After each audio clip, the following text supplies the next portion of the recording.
We might well wonder whether ancient Greek civilization still has anything to say to us. Travel around Athens today, and you see that the modern city looms much larger than the traces of its past. And yet, just as we get the odd glimpse of old buildings, so too it's sometimes possible to catch a hint of the ideas the ancient Greeks have given us. Almost 2,500 years ago, a philosopher was born here. His name was Socrates, and he's come to symbolize one of philosophy's most inspiring gifts to the rest of us. The idea that thinking logically about our lives might help us to be more certain of ourselves, more independent, less conformist, less hamstrung by what other people think. It's the dream that philosophy might set us free. I'd come to Athens to see how a man who famously died for his beliefs might give us the confidence to stand up for our own. Socrates wrote nothing down, and we know what he said chiefly through a series of dialogues he features in, written by his pupil Plato.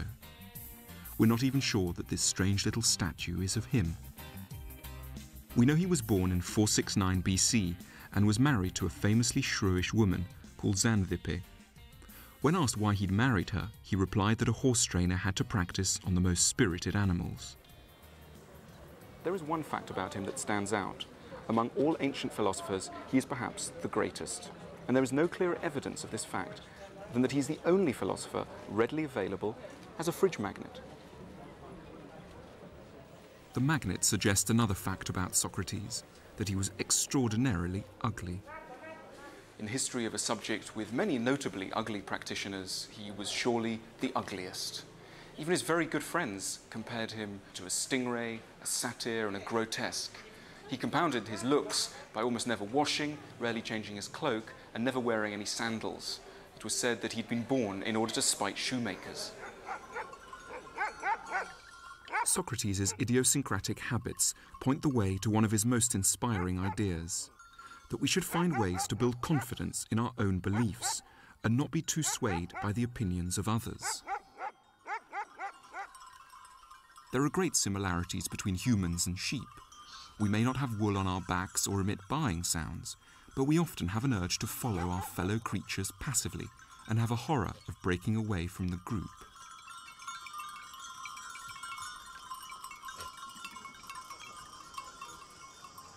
Why do we follow sheepishly behind other people, particularly important other people? Largely because we imagine they must know what they're talking about, and so we trot along behind them.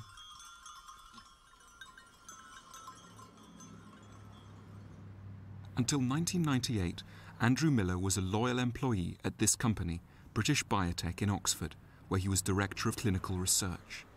But he began to think that his employers were being over-optimistic about the drugs they were developing, and that the shareholders weren't getting an accurate picture. He was forced to confront an agonizing question. Could it really be possible that he was right, even though all 11 members of the biotech board were against him? What does it feel like to be one man thinking that something that you're saying is right and 11 other people saying, no, you're wrong? What does that feel like? Well, it's a frustrating situation.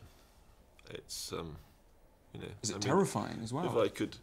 I wouldn't say terrifying, but it is preoccupying, and it does stop you sleeping. And you do, you know, your mind does start to play tricks on you that you know, do make you doubt your sanity to a certain extent, because, you know, one's previous experience in a democracy is overall, you know, the majority tends to have a certain amount of right on its side. And to be honest, in a lot of ways, I was at my wit's end. I used to sit in my office clutching my temples, thinking, have I got this wrong? You know, am I misinterpreting these things? I mean, the science and the technology can be thought of as complicated and confusing. But for me, it's my everyday work, and I understand it well. And you start doubting your own sanity. You think, why is it? Why do I think this, and these 11 guys who are on the board think differently? Tell me a bit about the pressure to conform in a company like British Biotech. Well, I think in all companies there are pressures to conform. There are cultures in all companies. you know, these are people who you like and who you're working with. And actually what you want to do is to, you know, appease them. They're your bosses. You are wanting to appease them. You are wanting to help them. You are wanting to work with them. You want to be friends with them. I did not have sexual relations with that woman, Miss Lewinsky. The first reason why it's hard to feel confident in Andrew's situation is that we tend to accept that people in authority must be right. The European community has said this beef is utterly safe.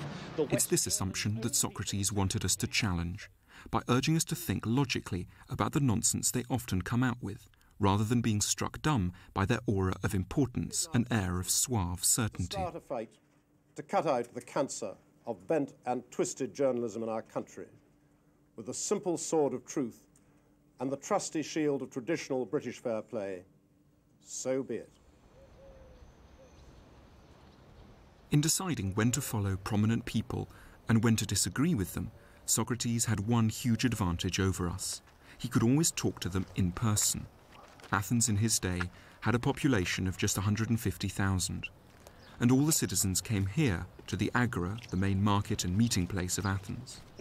If you'd have visited in the 5th century BC, you'd have been likely to see, amongst the bustle of the city, a rather curious, ugly figure. Because for most of his adult life, Socrates got up at dawn and came to spend the day amongst the shopkeepers and merchants who had their stalls here. It wasn't just local people who came to this spot. It was also the most important people in Athenian society, so that you could meet here at any point in the day, probably, as it were, the opinion formers, the great military generals, the great statesmen, the important rhetoricians, the aristocrats. They could all be found here. And what Socrates did, rather than just idly chatting to people, he would go up to these very important people and ask them great questions on life. He'd basically ask them to explain why they were living the kind of life they were leading. And what happened is that he found there were surprising inadequacies in their understanding of the way of life they were leading, so that wealthy people couldn't really explain why they had money and others didn't. Military generals couldn't explain why they fought battles in a certain way. And I think we take away from this a fascinating lesson, which is that if you have the luck, or at least the courage, to go up to important people and question the way that they're leading their lives, you might be able to find surprising inadequacies of which their very confident demeanor gave absolutely no indication.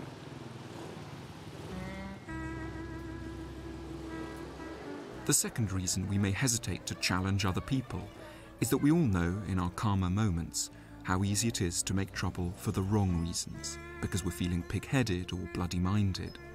Socrates was a nonconformist, and he made trouble for Athenians. But he wasn't motivated by an arrogant wish that everyone should do things his way, nor by the kind of willful eccentricity we might think of when we hear that he went around barefoot and never washed his cloak. What makes his nonconformity valuable is that it was motivated by the desire to find the truth and challenge lazy assumptions, rather than the wish to make trouble. I think this is roughly what Socrates would do. He'd walk down the main streets in the marketplace of Athens and go up to people and ask them large questions about the meaning of life, which is, in a way, a very fascinating thing to do and also a very irritating thing to do. If you ask people to explain their beliefs, they'll tend to react with aggression a lot of the time. We'll see what happens here. Excuse me, can you tell me, what do you think justice is? That's a little hard to say. It is. It's a big question.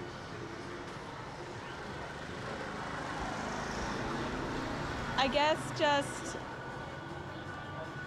making sure that everyone gets what is like right and fair for them. Excuse me, can I just ask you a question? What do you think justice is? Parlez français? Oui. La justice. Qu'est-ce que vous pensez que la justice? Going up to people and asking them to explain their beliefs is pretty scary if you're at all shy, like me. People look at you strangely. They imagine that if you ask them to explain why they're living in a certain way, that you know the answer, and are in some way claiming a position of superiority over them. Je connais pas trop la région, mais je suis en vacances, donc voilà. Merci, au revoir. Au revoir. The French, who is supposedly the most philosophical nation, seem to be scoring very low on our Socratic test here, but we'll see what happens next. Socrates had no such inhibitions. He preferred to be thought a bit over-intense and weird, than allow his fellow citizens to continue to muddle along unthinkingly. He wanted all of us to scrutinise what we believed, even on our way to the shops. Excuse me, sir. Can I just ask you, what do you think a good life is? No, it doesn't know. As you can probably imagine, Socrates annoyed a lot of Athenians in this way. But at the heart of his approach is an extremely egalitarian idea that everyone has the duty to reflect on their life, and that we are all surprisingly capable of doing so. You have to be in order to be happy. You need to have fun. You need to have people that love and care about you, and people to love and care. We're not often expected to explain why we live the way we do. Socrates asks us to overcome our laziness and timidity, to work out what we really think and stand by it once we have. What do you think self-control is? She's talking to the right person. Self-control, being able to say what you mean at exactly the right time and get your message across. Philosophy, in his hands, is an invitation open to us all to intelligent non-conformity. We just think we're philosophers. Why? What makes you philosophers?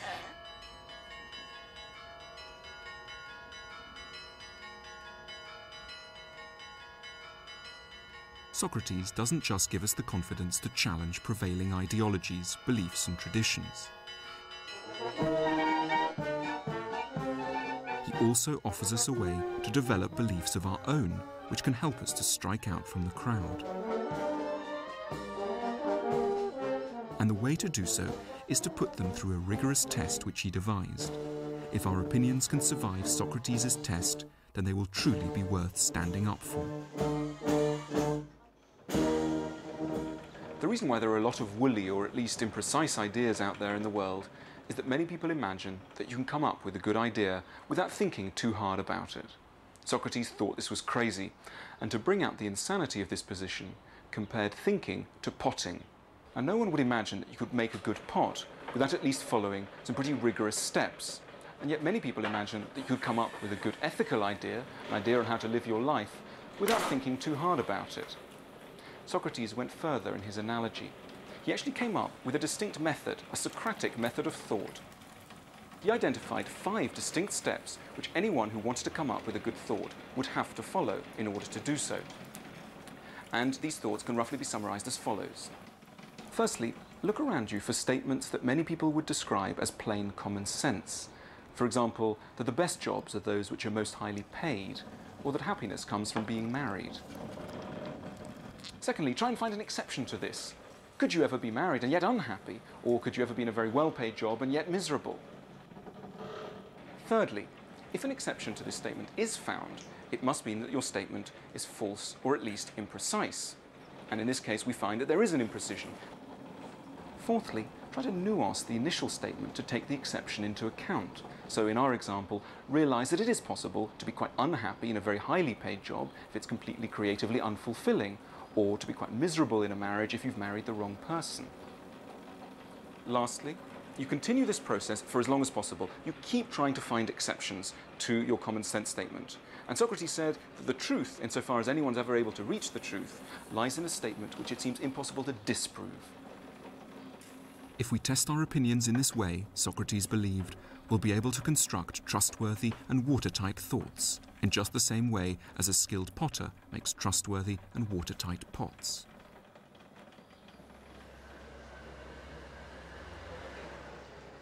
The point of Socrates' method is that it makes you far less passive, less inclined to follow the other sheep. If other people disagree, we don't just have to say, limply or petulantly, well, I think I'm right, but I can't tell you why. We'll be able to demonstrate logically why we believe things, and if others ignore the logic, then their opposition won't have to unnerve us so badly.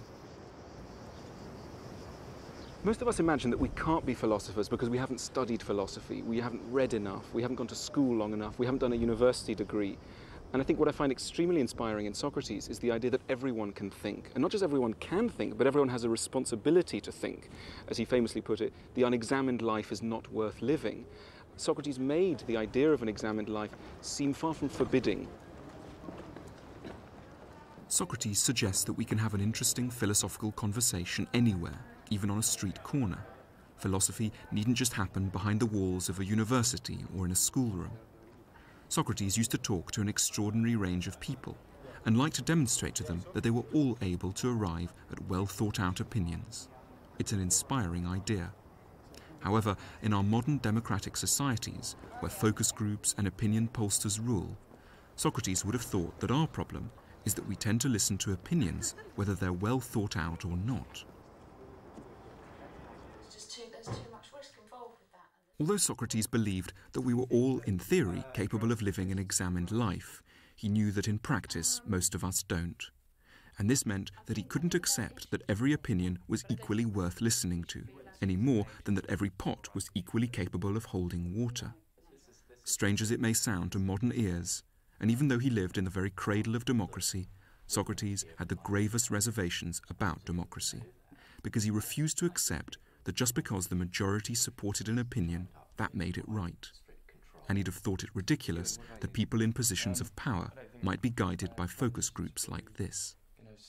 Most important decisions in ancient Athens were taken according to the will of the majority. Once a month, the whole citizen body would be asked to gather at the foot of the Acropolis and talk about all the important issues facing Athens. And we find exactly the same approach going on today in modern government and business. Polling organisations, rather like this one, gather groups of people and ask them what they think, and then important decisions are taken according to the will of the majority. I think Socrates would have disagreed violently with what's going on in there. He would have objected not just to the decor, I think, but also to the whole approach, which is that the will of the majority should decide an issue. In his eyes, what matters is whether an argument is logical, is reasonable. That's the way that we should make decisions, not according to the will of the majority. Believing that the majority can be wrong and being sure when you are right still doesn't make it easy to hold a minority opinion, particularly when your livelihood's at stake. So what gave Andrew Miller the confidence to stand up against his employers, even though it was to lead him into a bitter battle in the media and the law courts? Yeah, I mean, you can only see the world with your own eyes. You can try to understand what other people are thinking, and sometimes you can. You know, there are definitely times when someone has some strong views that are quite different from yours, that you respect. You see the basis for them. But that's different from being wrong. You know, I think we can accommodate a lot of differing views, but from my point of view, if I do see things that are wrong, I do find it very frustrating. Socrates died for his beliefs. How far were you prepared to go for yours? Well, I think there's a big difference between being an individual and having a family. And once I was put into the media war and into the litigation, I was aware that, you know, I was at war, but I had my children at my feet and my wife at my shoulder. And I really had no choice. And I started to realise that the only way out was forwards. And so, you know, we had to sort of fight our way out together. Litigation, it could have destroyed me. It was never going to kill me, but it could have destroyed me. And it wasn't a question of being prepared to go that far. That's just how far it finished up going. But, you know, fundamentally, with regard to sort of my own self-worth, I did think when I looked in the mirror in the morning when I shaved, you know, at least I think I've acted according to my conscience. I'm in a murky situation.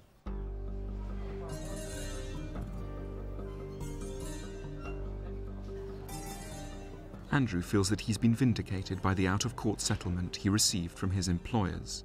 Socrates was not so fortunate. The one fact that people tend to remember about Socrates is that he faced a trial and that he was condemned to death. This has remained a very potent image, so that if you walk around the streets of Athens today, you can still see the scene represented all over the place. And that's because it has become an immensely powerful symbol of someone standing up courageously and intelligently against the will of the majority.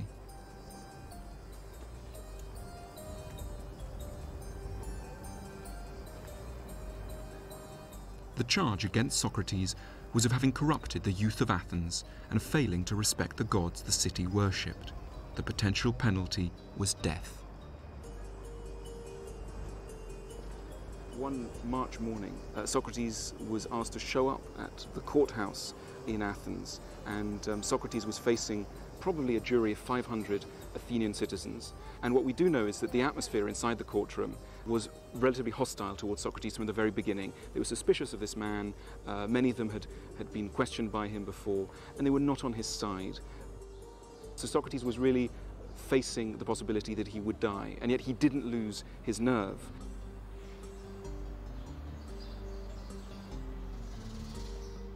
And Socrates said, "If I was allowed more time to make my case to you, dear Athenians, I'm sure I could convince you of the justice of my cause, but I can't." And he accepted this very fatalistically.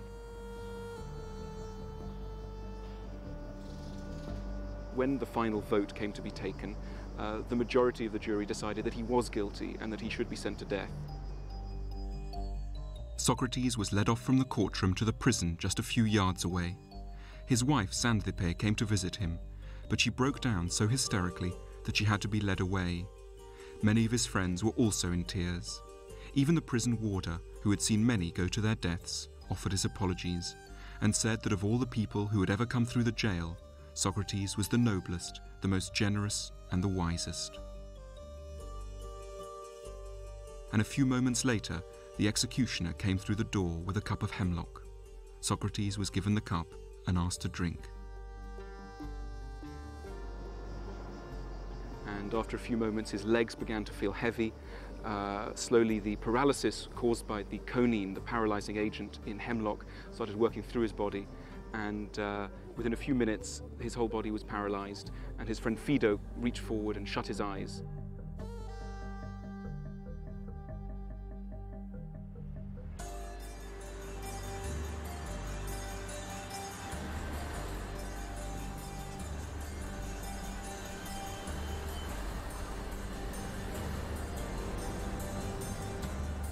In Athens today, there's very little of the glory that was ancient Greece and that has inspired the world ever since. And yet, the ideas of Socrates live on. He was once asked where he came from, and he replied, not from Athens, but from the world. And he remains in many ways the global philosopher, born in Athens, but speaking his message to the whole of humanity. Of course, very few of us will be called upon to die for our beliefs. But Socrates makes us see that we all have the capacity, and indeed the duty, to stop following opinions passively, and instead to develop beliefs we can truly have confidence in. Though we're often reluctant to see it, all of us can make the transition from being a sheep to being a thinking person, that is, a philosopher.